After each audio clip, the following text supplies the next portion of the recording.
delivered my first State of the Nation address, I had a vision to sell. Today, I have a story to tell.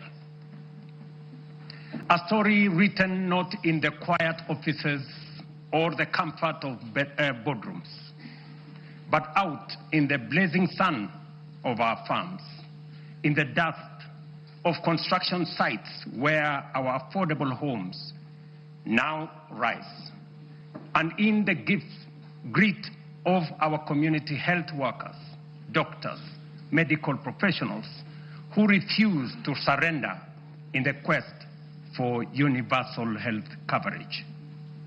It is written in the steady hum of our factories, in the determination of millions daring to dream and finance their vision through the Hustler Fund, in the courage of our young people working on housing sites, in the Climate Works program, in the digital ecosystem, and in the bravery of those who, looking beyond our borders, have sought livelihoods abroad to sustain families back home.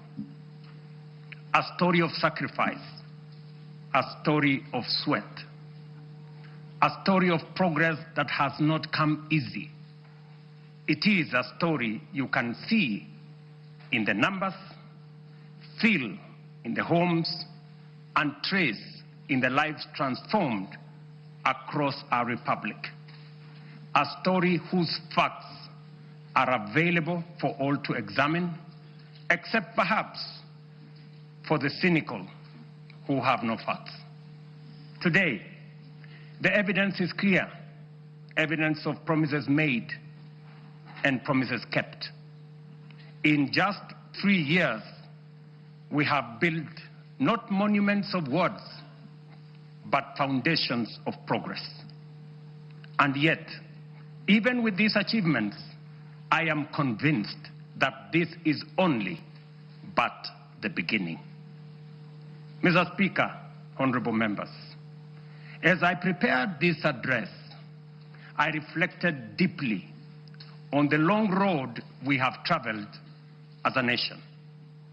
62 years shaped by struggle, sacrifice, hardship, triumph, and milestones that have affirmed our spirit.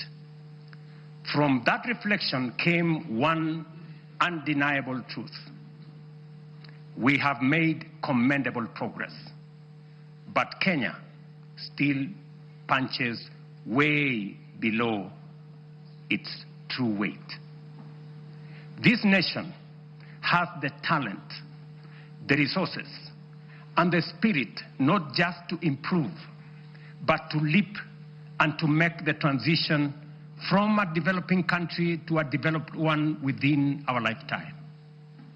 That is why I speak today with full conviction that history has summoned this generation, our generation, at such a time as this, to a higher purpose.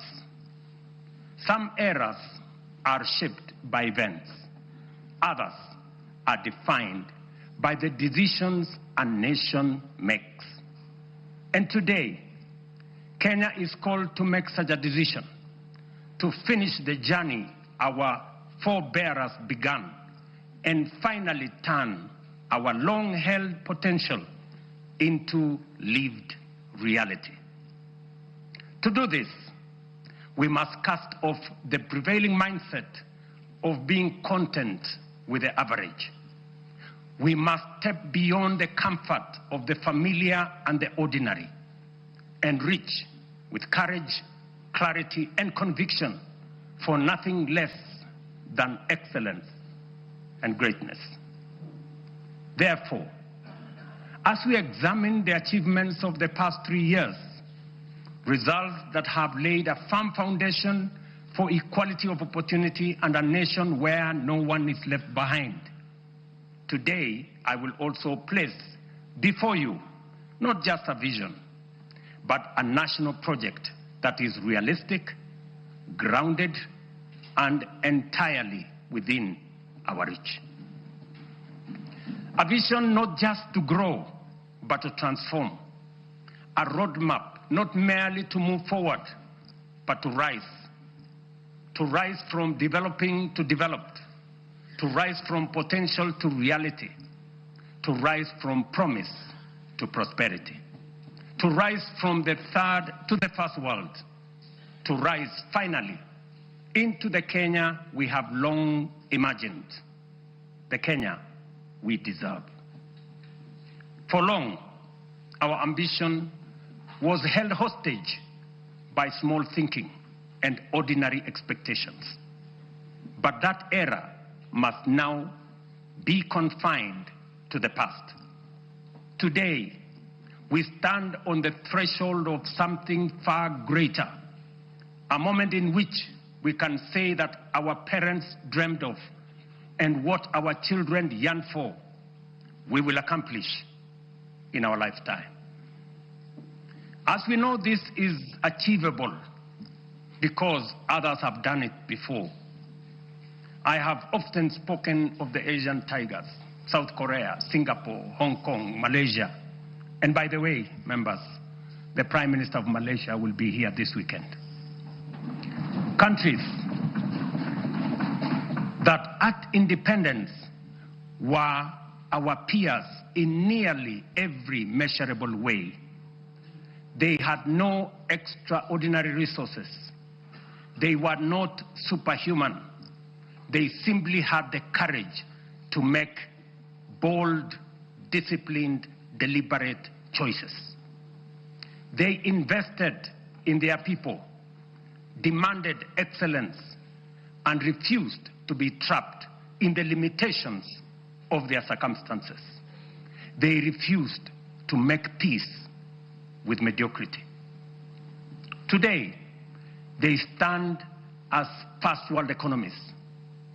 If they could rise, so can Kenya.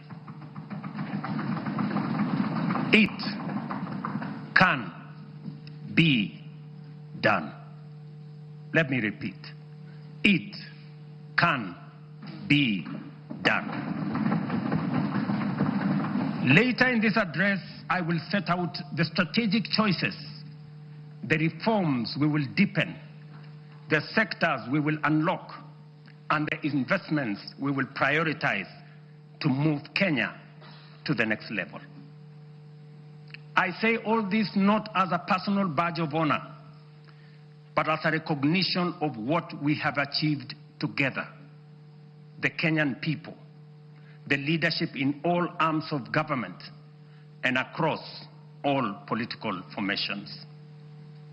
Honorable members, the last 3 years have not been easy.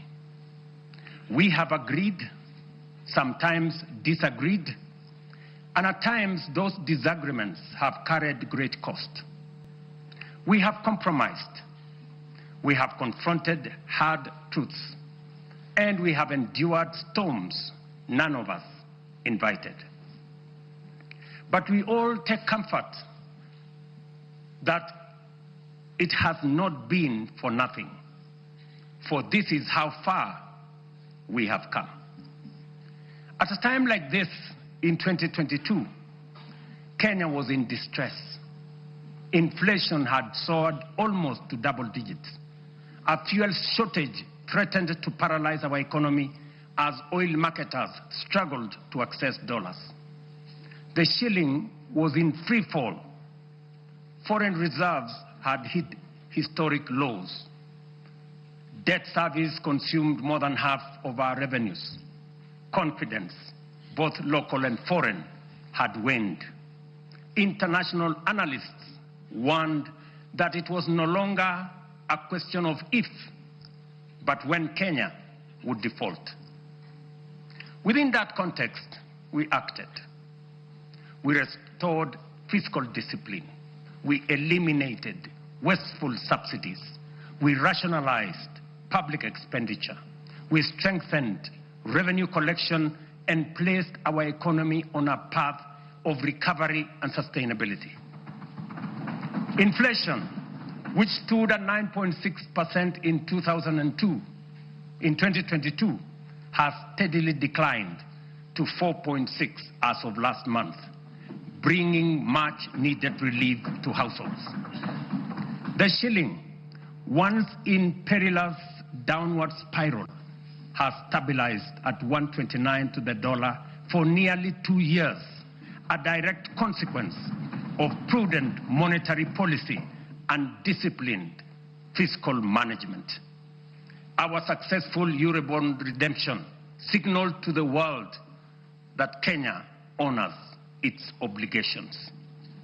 3 years ago, Kenya was ranked the 8th largest economy in Africa with a GDP of 115 billion US dollars. Today, our GDP has increased to 136 billion dollars, moving us up to become the 6th largest economy on the continent, according to IMF. This steep rise, ladies and gentlemen, is not accidental. It is the product of deliberate choices, disciplined execution, and strategic reforms that have strengthened our economy and unlocked its potential. Our foreign reserves have surpassed US dollars 12 billion, the highest in independent Kenya. This has restored certainty, cushioned our economy from external shocks, and restored investor confidence. International markets have taken note. Just this week, 14 of the world's leading financial institutions, including Citigroup, JP Morgan, Standard Chartered, and Goldman Sachs, projected that Kenya's economy will expand by between 5 and 5.8% in 2026. This confidence is anchored in solid fundamentals: lower credit costs, rising exports, improved household spending driven by low inflation, and a broadly stable macroeconomic environment. Standard & Poor's has upgraded Kenya's sovereign credit rating from B- to a firm B, our first upward revision in many years, signaling renewed international confidence. This upgrade lowers our risk profile, attracts more investment, and reduces borrowing costs for both government and the private sector. Fellow citizens, our foreign direct investment has more than tripled from US dollars 463, or about 60 billion shillings in 2021, to US dollars 1.5 billion, almost 195 billion Kenya shillings in 2024. In the last 36 months, over 300 new businesses, including 500 foreign companies, have registered and set up shop in Kenya, reflecting renewed confidence and improved ease of doing business. The Nairobi Securities Exchange has recorded a powerful resurgence, now recognized as one of the best performing emerging markets globally. Since January 2025, investor wealth has grown by over 1 trillion shillings, driven by a broad share price rally that has re-established the Nairobi Securities Exchange as a premier asset class. The NSE is on track for its strongest performance in over a decade, building on last year's remarkable gains. This renewed vibrancy is a clear vote of confidence in Kenya's direction and in the reforms we have undertaken. In short, Mr. Speaker, honorable members, the world's most respected economic assessors and market sentiment are affirming that what we already know, that our economy is strengthening, our prospects are brightening, and confidence in Kenya is rising. Our critics, the high priests of eternal pessimism, who criticize without responsibility, and tear down without offering alternatives will want you to believe that our economy is going in the wrong direction. But while everyone may speak their mind, and that is the beauty of our democracy, no one is entitled to manufacture self-serving falsehoods and traffic them as facts. And facts are exactly what I present here today: clear, verifiable, and indisputable. Mr. Speaker, one of the greatest contributors to the high cost of living is the cost of food. Kenyans in 2022 marched with empty sufurias, a stark symbol of frustration and unbearable cost of basic commodities. From the very outset, we made an intentional and strategic decision to subsidize production and not consumption. We understood that lasting relief would not come from temporary subsidies and price controls, but from strengthening the foundations of agricultural production. We also recognized that agriculture is not merely another sector of our economy. It is the lifeline of our nation.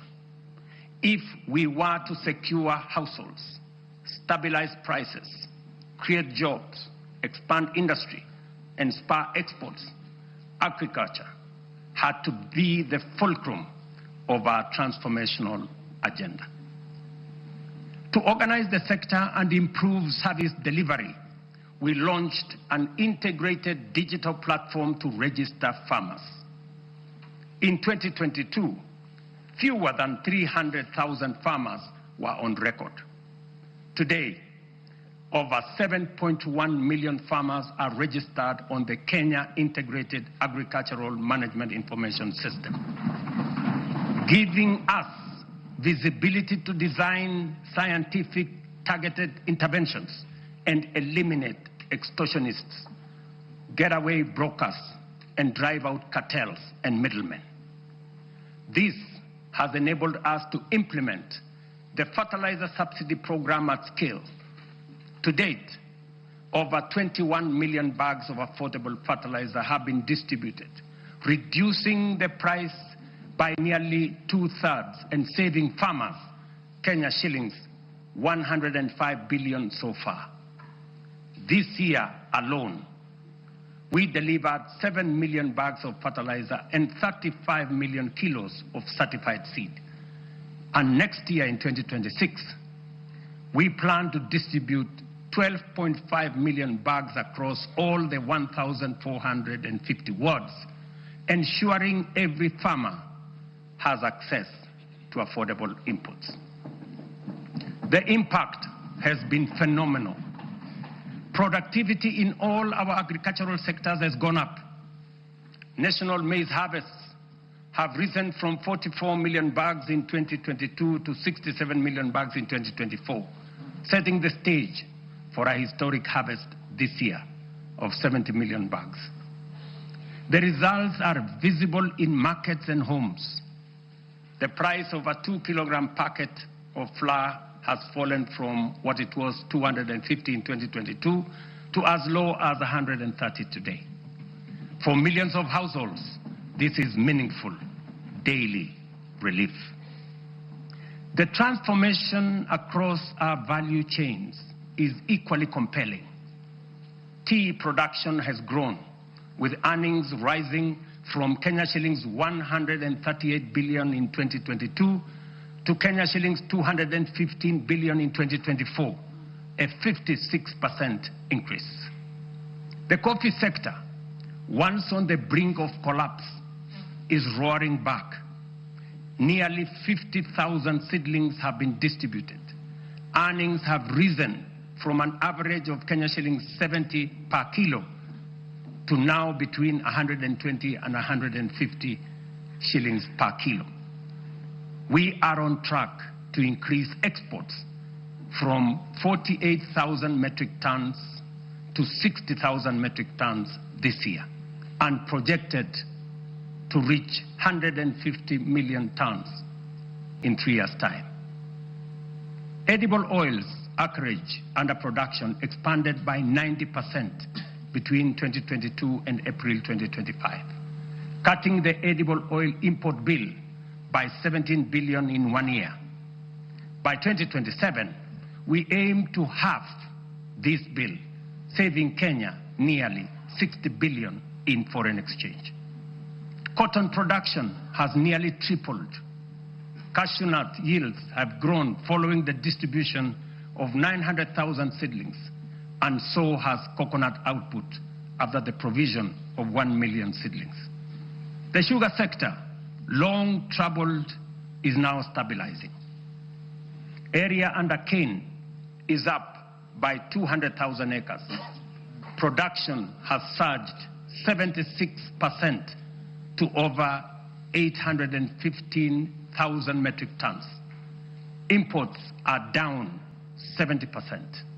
To secure this process, we have leased Nzoia, Muhoroni, Sony, and Chemelil factories to competent private sector operators. Our livestock value chain is rising. Leather exports are up 56% to Kenya shillings 2.5 billion. Local shoe production now exceeds 11 million pairs, and meat exports have grown 45% to 12.5 billion.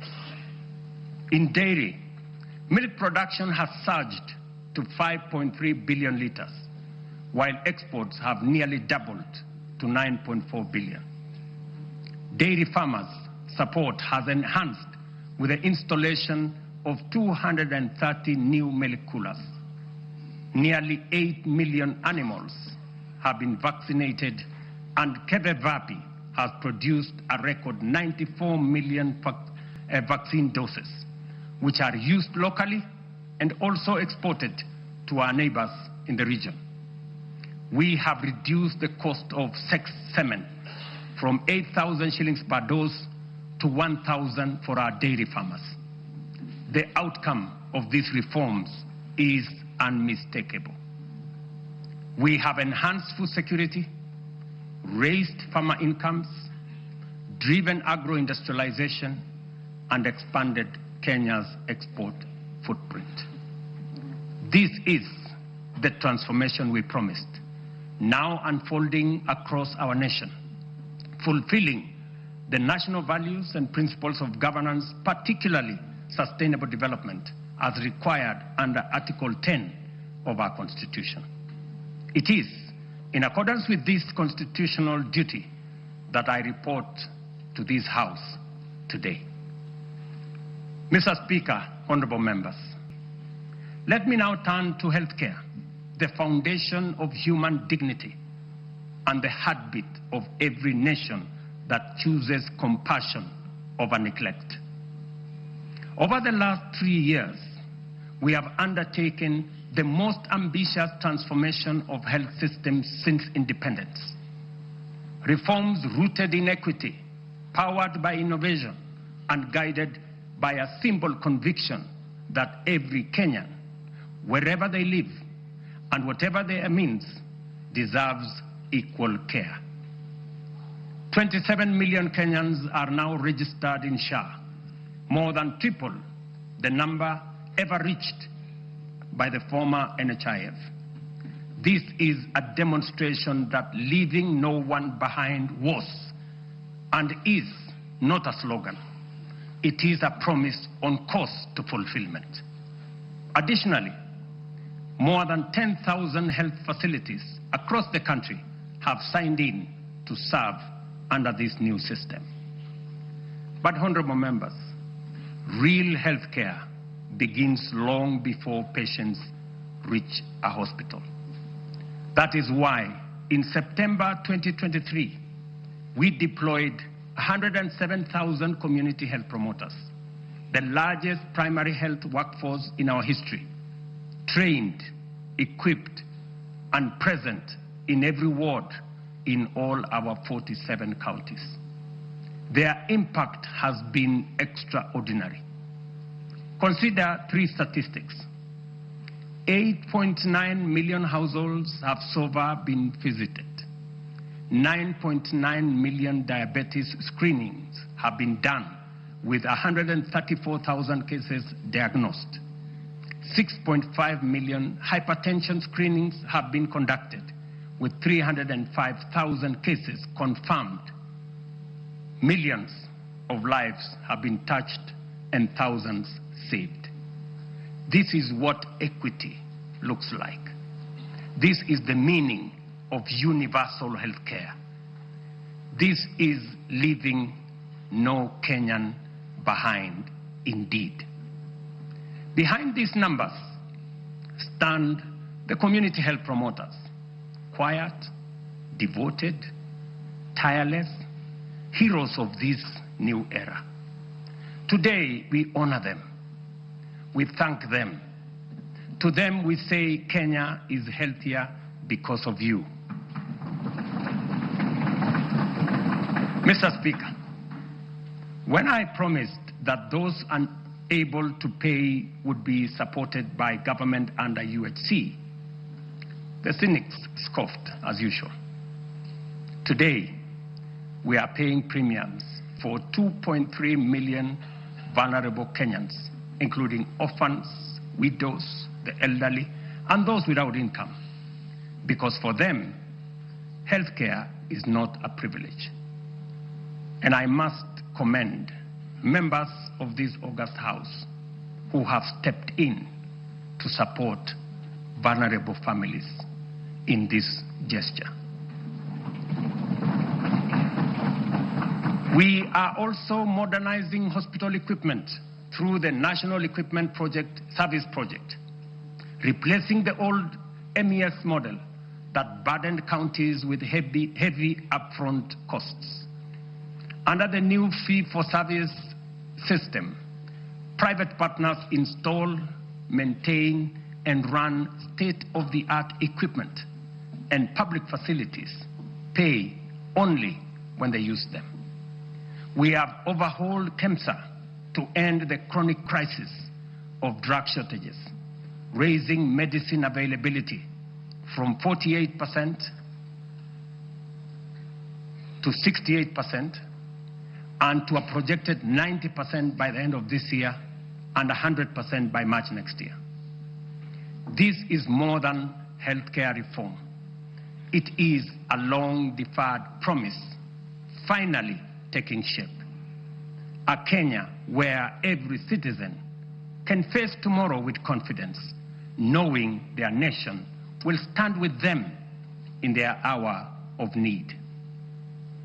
It fulfills our national values and of dignity and equity as stated in Article 10 of the Constitution. In the same spirit, the government is strengthening financial protection for Kenyans under cancer treatment.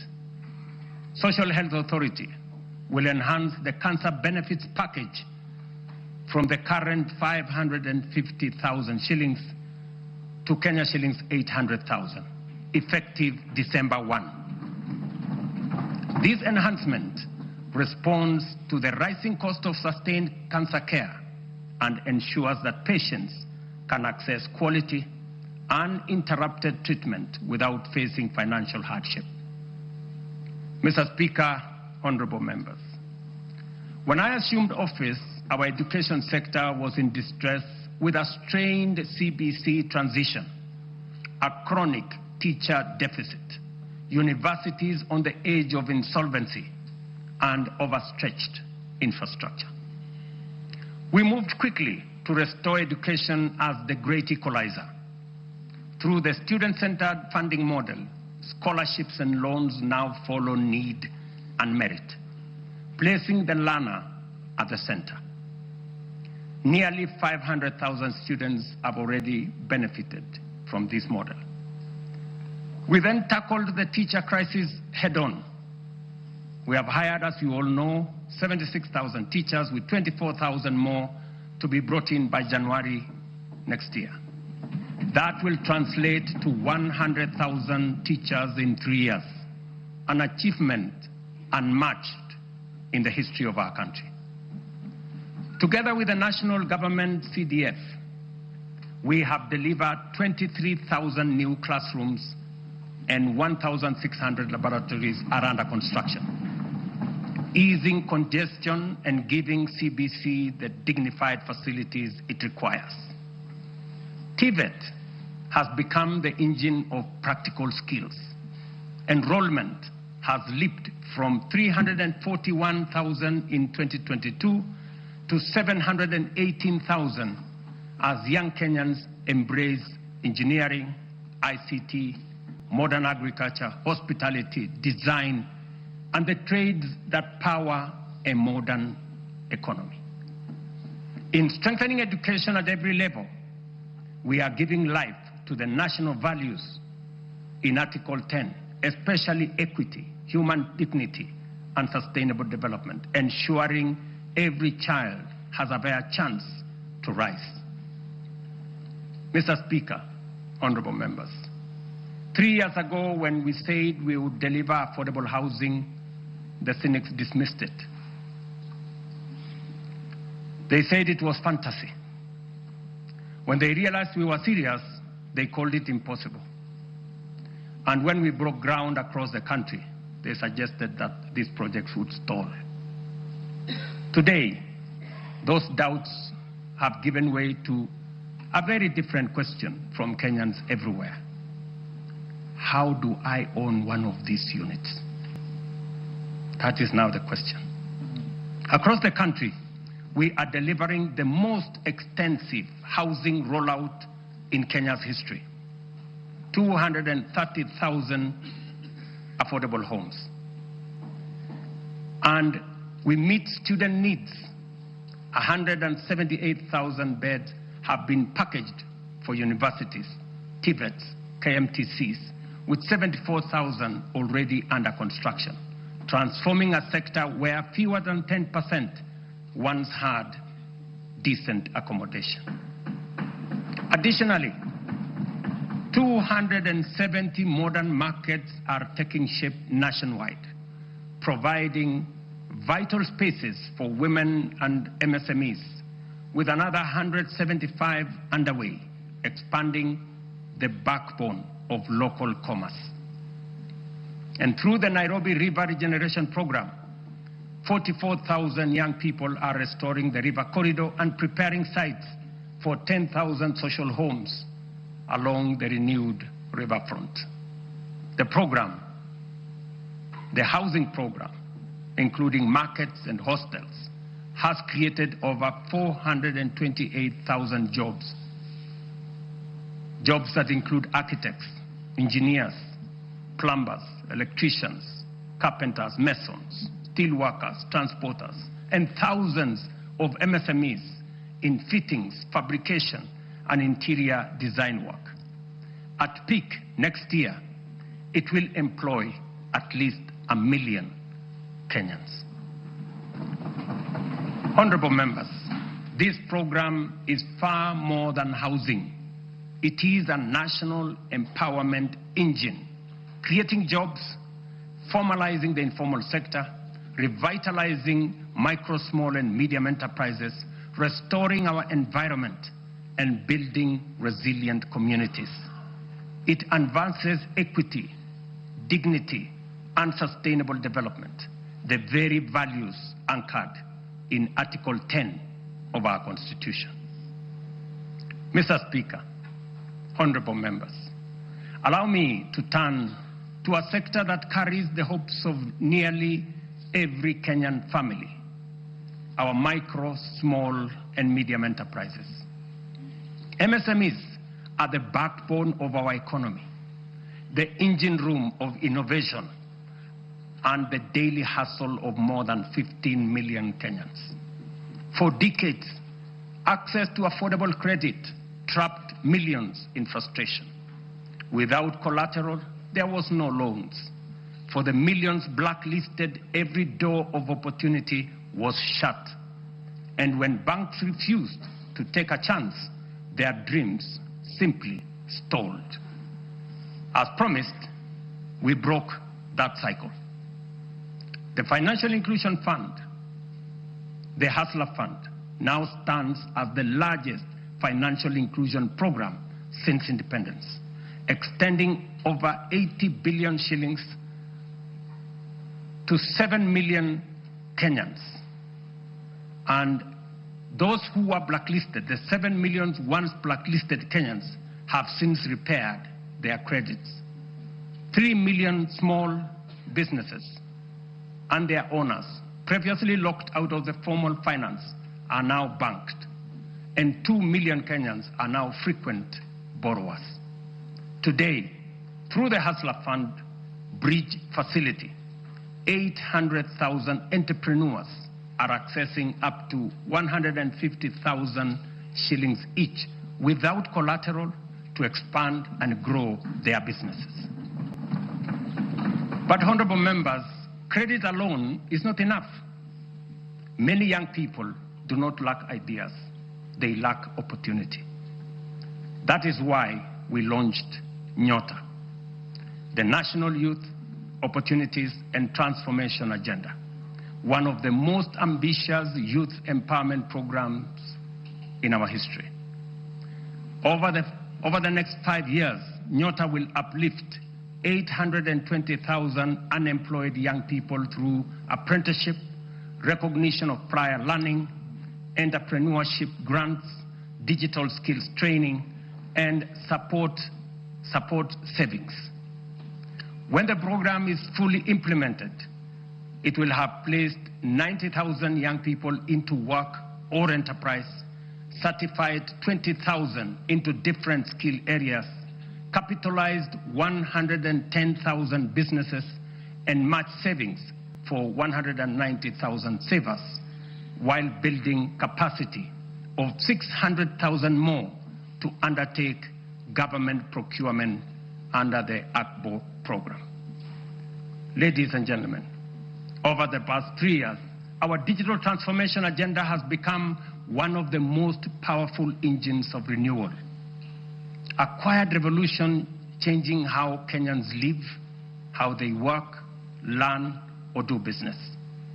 We have expanded the fiber optic by 24,000 kilometers and moved from 0 public Wi-Fi hotspots in 2022 to nearly 1,500 today, connecting communities once left behind.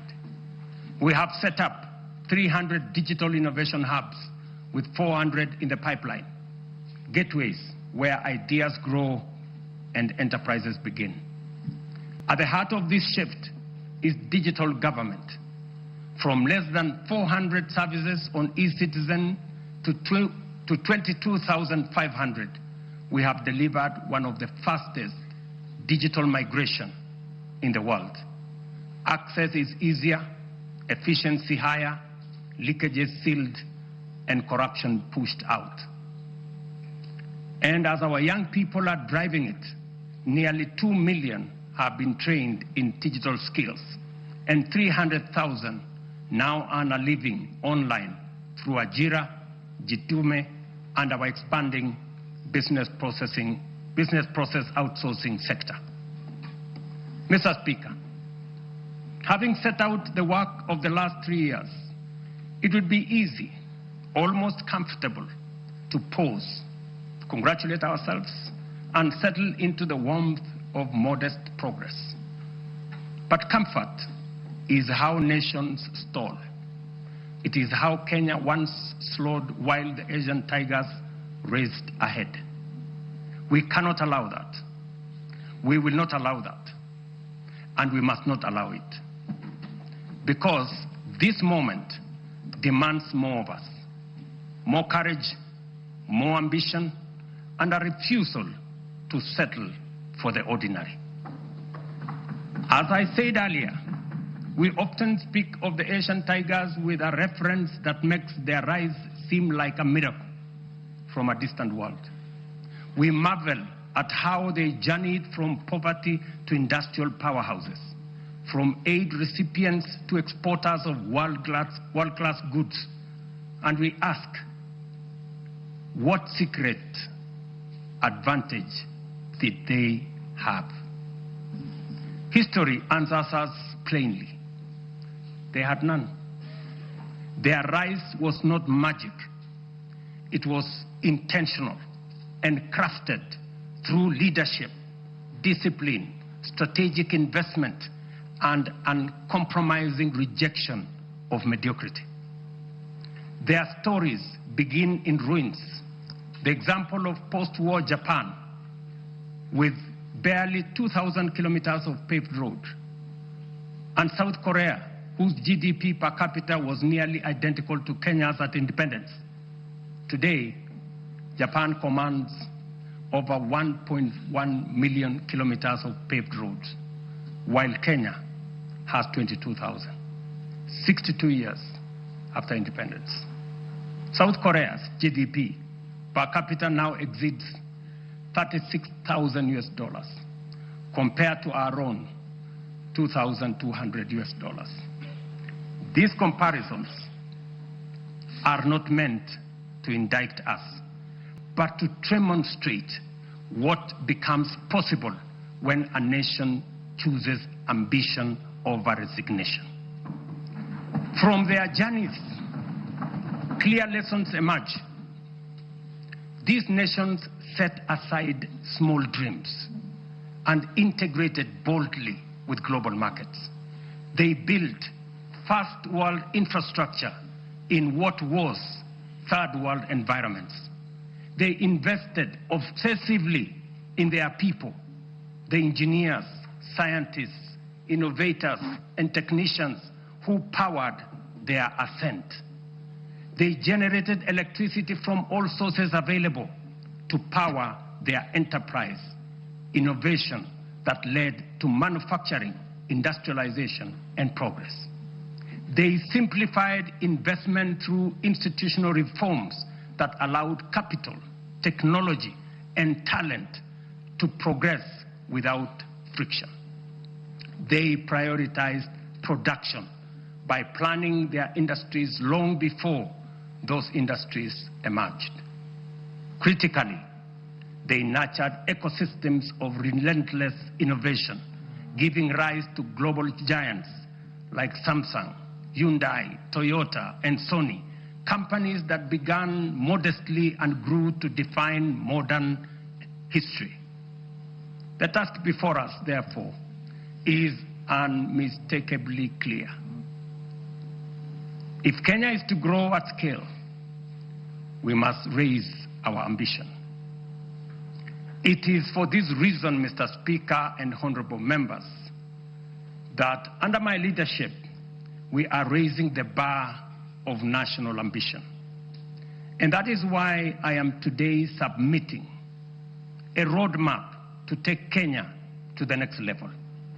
We are committing to undertake a minimum of 4 major national priorities whose rationale I shall explain. First, we must invest relentlessly in our people, in their education, skills development, scientific training, and innovation capacity. We have already set the foundation through the major reforms in the education sector. We have increased the education budget from 490 billion in 2021 to over 700 billion this year, which has facilitated better infrastructure in our education system, more teachers and trainers, and enhanced funding for our colleges and universities.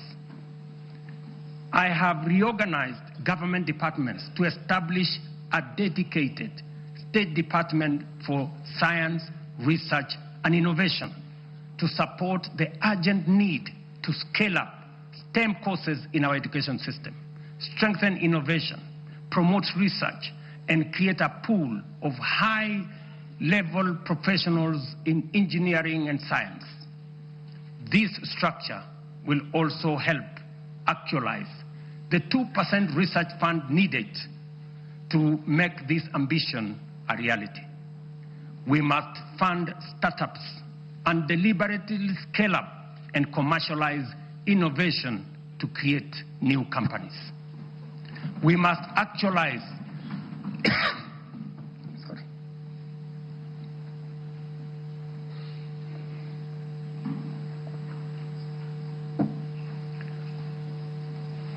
We must actualize the National Research Fund, moving from the current 0.8% of GDP to 2% of GDP. This leaves us with a shortfall today of 180 billion. Progressively, we should grow the fund to 1 trillion over the next 10 years. We will mobilize domestic public resources, private investment, venture capital, and other private sector financing to drive this effort, because no nation rises above the abilities of its citizens. Let me repeat that. Gentlemen and ladies, no nation rises above the abilities of its citizens. And we must promote a culture of enterprise so that Kenyan companies can cross borders. The example of Safaricom's M-Pesa, growing from a local solution into a global financial platform, serving more than 70 million customers in 170 countries today. This demonstrates the possibilities we can unlock. Secondly, we must turn around our economy from a net importer to a net exporter of products, goods, and services. The most urgent being imports of food products that cost us 500 billion shillings every year. Just imagine. We are importing maize, wheat, rice, edible oil, to Kenya at a cost of 500 billion shillings every year. As I mentioned earlier, we have already made interventions to reduce imports of maize, sugar, edible oils, rice, wheat, but our efforts are undermined by the natural limits of rain-fed agriculture. We can no longer allow the clouds to determine whether our people eat or not. We are able to produce enough for domestic consumption and exports. Expanded modern irrigation is now necessity and the only path forward.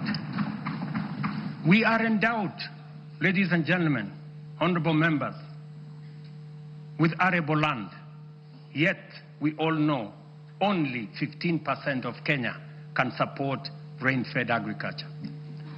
And this limited area is what we have relied on to feed the entire nation. While 85% of Kenya does not receive sufficient rainfall, if we harvested and stored rainwater, we can bring vast arable lands in these arid and semi-arid regions into productive use. With the dams, we can transform our arid and semi-arid areas into hubs of agricultural production, even in the absence of rainfall. We must never give up on the potential of these regions simply because they receive little rain. And we must never confuse the lack of rain with the lack of water. This is why we must build at least 50 mega dams nationwide, alongside 200 additional medium and small dams and thousands of micro dams to collect and store water, not only to secure our food supply, but to bring at least 2.5 million additional acres under irrigation within the next 5 to 7 years. Therefore, the commitment to harvest and store water is not simply about food and water security. It is a strategic, nation-shaping investment, one that underpins our aspiration to be a net exporter of agricultural products, underpins economic independence, rural prosperity, and sustainable development. The Ministry of Water and Sanitation and Irrigation, alongside all relevant agencies, have already mapped out precise locations of these dams. These projects span the breadth of our republic. Sorry. From the High Grand Falls, a mega dam on River Dawa in Mandera, Isiolo, Pasalinga Dam, Yata in Machakos, Singli Canal in Garissa, Soin Koru in Kisumu, Rumuruti in Laikipia, Thochi in Embu and Tharaka, Lowat in Turkana, Mahoya Dam, Studling, Nyeri and Kirinyaga, Narosra in Narok, Aror in Elgeyo Marakwet. Others include Ndarugu in Kiambu, Kokwanyo in Homa Bay, Rare in Kilifi, Tongaren in Bungoma, and many more strategic sites nationwide.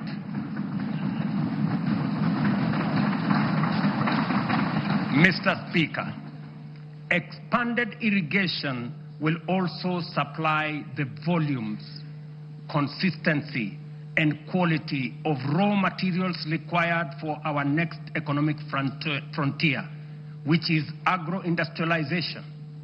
Irrigation will produce the raw materials, and our SEZs, EPZs, and county aggregation and industrial parks will convert them into high-value products for national, regional, and global markets. Honorable members, energy is the lifeblood of any modern economy. No nation has developed without abundant, reliable, and affordable power. This is our third national priority. Although we have an installed capacity of 3,300 megawatts, the intermittence of solar and wind means our farm capacity is only 2,300 megawatts, far below what the Kenya of the present, let alone tomorrow, will require. To drive domestic electrification, industrial manufacturing, e-mobility, green industrialization, digital expansion, and a technology-enabled future, we must dramatically expand power generation. Kenya is blessed with diverse, largely underexploited renewable sources, including geothermal, solar, hydro, wind, and nuclear. To undertake large-scale value addition, agro-processing, manufacturing and industrialization, sufficient, affordable, and reliable energy is a top imperative. Modern technologies such as data centers and artificial intelligence require large-scale energy supply. To modernize our economy, leverage on technology to create new opportunities, and to turn our agriculture and natural resources into products, manufacturing and industrialization consume many megawatts of energy. As a result, we have to generate an additional 10,000 megawatts in the next 7 years so as to move our country to the next level and undertake the transition necessary for our growth. Our fourth national priority is transport and logistics. As the region's economic and diplomatic hub, home to the United Nations' largest office and only office in the global south, and the sixth largest economy in Africa, Kenya must maintain world-class seaports, airports, highways, and digital corridors. Efficient transport and logistics are the backbone of our competitiveness. They accelerate national development, connect products to markets, move goods and services, lower the cost of doing business, and will reinforce Kenya as the aviation and commercial capital of East and Central Africa. History teaches us that nations rise on the strength of transport and logistics. Japan's post-war revival, enabled by strategic road expansion, is a clear example. From only 2,000 kilometers of road, they constructed over 1 million kilometers of paved road in 7 decades. We in Kenya, you know, we have only constructed 22,000 kilometers over a relatively similar period. To scale up ladies and gentlemen, honorable members, our transport and logistics program. The Ministry of Roads and Transport have already mapped out a comprehensive network of 2,500 kilometers of highway for dualling and 28,000 kilometers of road to be tarmacked over the next 10 years. We will onboard private-public partnership in the modernization of Jomo Kenyatta International Airport, Mombasa and Lamu Airport, and sort out the challenges facing Kenya Airways by next year. This work is already in progress. Next week, I will launch the dualling of the 170-kilometer Rironi-Naivasha-Nakuru Mau Summit Road. On the same day, I will break ground on the dualling of the 58-kilometer Rironi-Maimayu-Naivasha Road. The gridlock that paralyzes these roads every day, especially on weekends and holidays, will soon, by God's grace, be a thing of the past.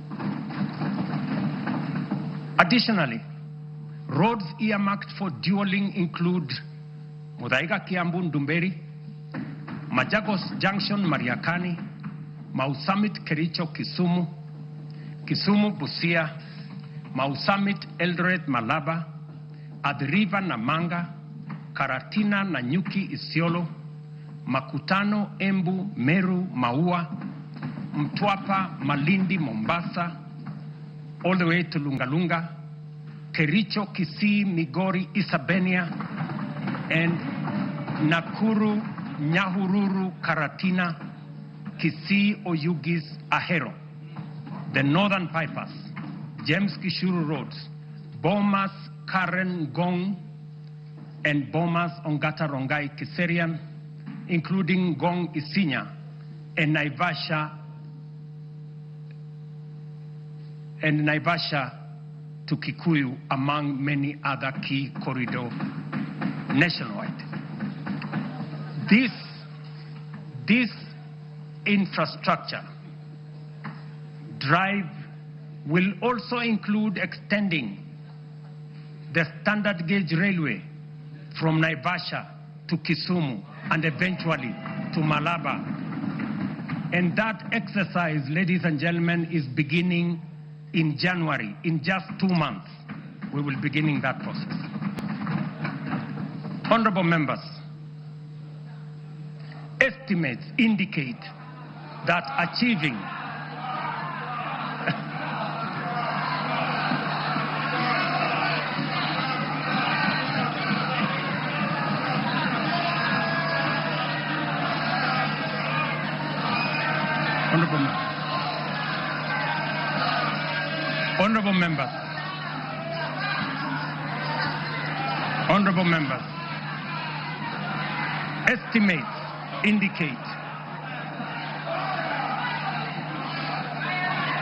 Honorable members, estimates indicate that achieving these 4 priorities will require at least 5 trillion. This is undeniably a large sum. Some may see it as unrealistic, even audacious, for a country like ours. But allow me to recall President John F. Kennedy's words in 1962 as he rallied America to reach the moon. And this is what he said, and I quote, "We choose to go to the moon in this decade and do the other things, not because they are easy, but because they are hard. Because that challenge is one we are willing to accept, one we are unwilling to postpone." These 4 projects are our national imperatives, commitments we must embrace without hesitation, not because they are easy, not because they are cheap, but because they are absolutely necessary, because they are worthy of our time. This is the assignment of our generation. This is the purpose for this administration and this parliament, the 13th parliament. And this is the moment we must rise up to. Which brings us to the next question. Given our fiscal constraints, how shall we finance these transformative projects and do so sustainably? The answer, ladies and gentlemen, lies in two key financing vehicles: the National Infrastructure Fund and the Sovereign Wealth Fund. As noted earlier, our development ambitions require sustained, large-scale investment in education, in roads, in energy, water systems, logistics, transport, and digital network. Yet, our fiscal space is narrow. We cannot continue funding essential infrastructure through unsustainable borrowing and burdening taxpayers with additional taxes. But neither can we afford to postpone these imperatives without risking our future. There is need to be innovative in the use of our national revenues, or the national revenues at our disposal. There is need to deploy our national assets available to us in creating public-private partnerships that will crowd in the enormous pool of private sector resources available regionally and globally. This is why we will establish the National Infrastructure Fund, whose architecture will be underpinned by the reforms in the Government-Owned Enterprises Bill, passed by this august House, that I will sign into law tomorrow. This fund is the strategic solution that will provide a framework to innovatively scale up our resources to match our ambition. It will fulfill our manifesto commitment to rebuild Kenya's infrastructure while reducing reliance on tax and debt. We will do this by using budgeted resources prudently and introducing a financing architecture that leverages capital markets, diversifies ownership through unlocking of national assets through privatization, and use PPP frameworks to channel private capital into public priorities. For decades, Kenya has privatized major public assets, from Kenya Airways to KenGen, from Kenya Re to Safaricom.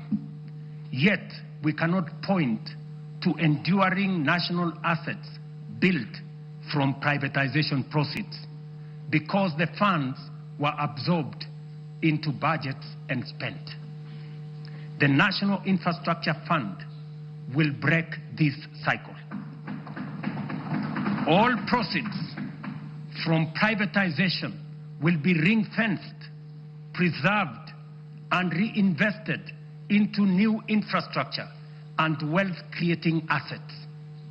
When ownership shifts to the private sector for efficiency, the benefits to the public will not diminish, they will multiply.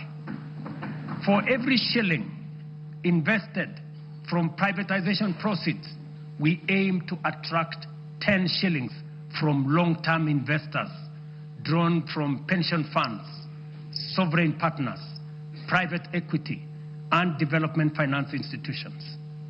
This multiplier will allow us to build critical infrastructure without adding to tax or debt burden. This model is proven. Australia's Future Fund, Singapore's Temasek, and UAE's Mubadala demonstrate that commercially run public investment funds can grow national wealth and deliver transformative infrastructure. The National Infrastructure Fund is therefore more than a financing tool. It is a generational strategy, preserving value, mobilizing capital, accelerating delivery, and ensuring Kenya becomes stronger, wealthier, and more competitive. Ladies and gentlemen, honorable members, our Constitution under Article 201C stipulates that the burdens and benefits of the use of resources and public borrowing shall be shared equitably between present and future generations. In essence, when we use natural resources or borrow, we must ensure future generations are not left poorer. That is why, alongside the National Infrastructure Fund, we will establish the Sovereign Wealth Fund to give full effect to the constitutional principle of intergenerational equity. A portion of all royalties from natural resources and a portion of proceeds from privatization of national assets will be invested in the fund. This fund will rest on three pillars. Number one, savings, to be invested for the future, as countries like Norway, Kuwait, Saudi Arabia have done with trillion-dollar funds. Number two, stabilization, a buffer against global shocks, including commodity volatilities, pandemics, and geopolitical disruptions to ensure fiscal stability. And number three, infrastructure. A carefully managed share will be invested in commercial terms to attract private capital to national projects while growing public wealth. History has already warned us. Along our coast region, titanium deposits have been exploited and depleted. And because we lacked a sovereign wealth framework, future generations will inherit nothing from the resources that we got from titanium. We cannot repeat this mistake. Mr. Speaker, honorable members, that is the scale of our national ambition. This is the blueprint for financing it prudently and responsibly. To shape this vision, I have engaged sincerely with leaders across the political spectrum. I've engaged many members of parliament, many governors, community leaders, and with Kenyans from all walks of life. I discussed this vision with the late Right Honorable Raila Amolo Odinga in the presence of Professor Anyang' Nyong'o, who reminded me that no nation has industrialized without roads, energy, and food security. I have engaged former President Uhuru Kenyatta, who emphasized the necessity of scaling up infrastructure investments. Honorable members, allow me to express profound gratitude to the 13th Parliament for your outstanding contribution, your foresight, your consistency, focus, and commitment on what is good for Kenya. The progress made in the last 3 years would not have been possible without your legislative agility, principled oversight, and commitment to national interest. When the history of this generation is written, this House, the 13th Parliament, will occupy a full and proud chapter. Your decisions are recorded not only in debates or statutes, but in the lives lived, progress of every Kenyan that has been achieved. For this, I extend my deepest gratitude and appreciation. I also extend heartfelt thanks to hard-working Kenyans who have diligently fulfilled their civic duty to the nation, giving life to the constitutional values of equity, social justice, and sustainable development. You Kenyans have shouldered the weight of nation building. Future generations will feel the impact of your sacrifice, and they will honor you as the generation that helped change the trajectory of our republic. As I conclude, I reiterate that those of us in leadership must bear in mind one critical lesson. Leaders are not ultimately judged by the vision they carry, or the statements they make, or the mantra they repeat. They are judged by the actions they take, the values they generate, the difference they make, and the impact they leave in the lives of the people. Mr. Speaker, honorable members, let history record that this generation refused to be timid, that we chose ambition over fear, action over excuses, and progress over false comfort of low expectation. Let it be said that when Kenya stood at crossroads, we reached for the higher path. The work ahead is formidable, but so is the Kenyan spirit. This is our moment to lift Kenya to the next frontier. This is our moment to shape a nation worthy of its promise. This is our moment to rise.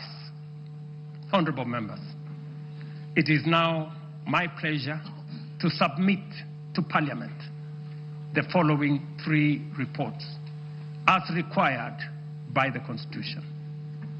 Number 1, reports on all measures taken and progress achieved in the realization of the national values as I have espoused. Number 2, report on progress made in fulfilling the international obligations of the Republic. And number 3, the report of the state of security of the country. Now, therefore, I hand over the reports to the Speaker of the Senate and the Speaker of the National Assembly, and I thank you for your attention. God bless you, and God bless our great country, Kenya.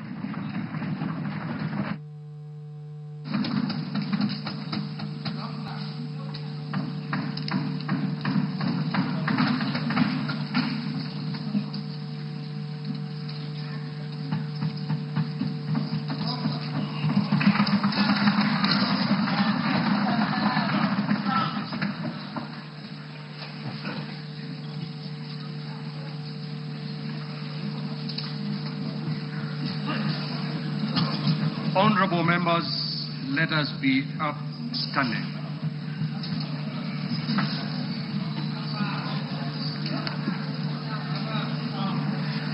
Your Excellency the President, the Right Honorable Speaker of the National Assembly, honorable members and distinguished guests, we have now come to the conclusion of the business of the day, and it is now time to adjourn.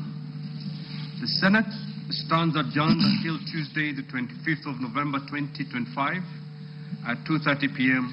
in the Senate chamber. Thank you. Your Excellency the President, Right Honorable Speaker of the Senate, honorable members of the National Assembly, the National Assembly now stands adjourned until Tuesday, 25th November 2025 at 2:30 p.m. May I take this opportunity to invite all honorable members and our guests to a reception at the Parliament courtyard. May I also request all honorable members and our guests to remain standing in your places until the procession of His Excellency the President and the Speakers leave the chamber. I thank you.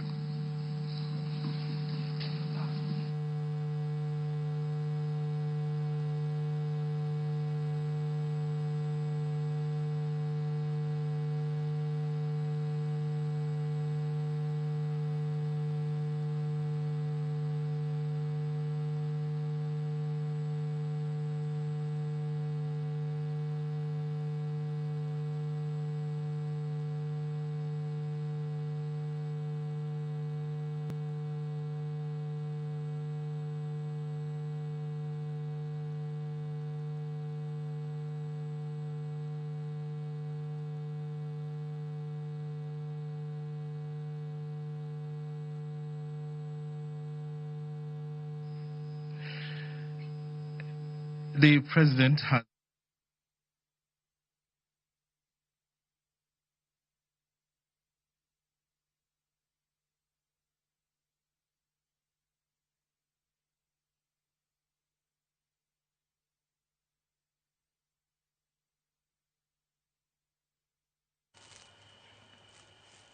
Erokamano nyakwara Ramogi, mano ne en twak ma jatend piny William Ruto kanoloso achiel kachiel e od bura e wi chal mar piny Kenya. Pod an kod Milton Ochieng Jaka Black, kendo wan gi wendo ma bende biro konyowa doyo i weche mowachi kawuono e od bura gi jatend piny. Abro rwako Charles Owino ma bende en jatelo mochung' ne weche mag tudruok e pacho ka, ma bende wadwa bet godo mondo wang'i ane weche ma jatend piny owacho machiegni. Erokamano ahinya Milton.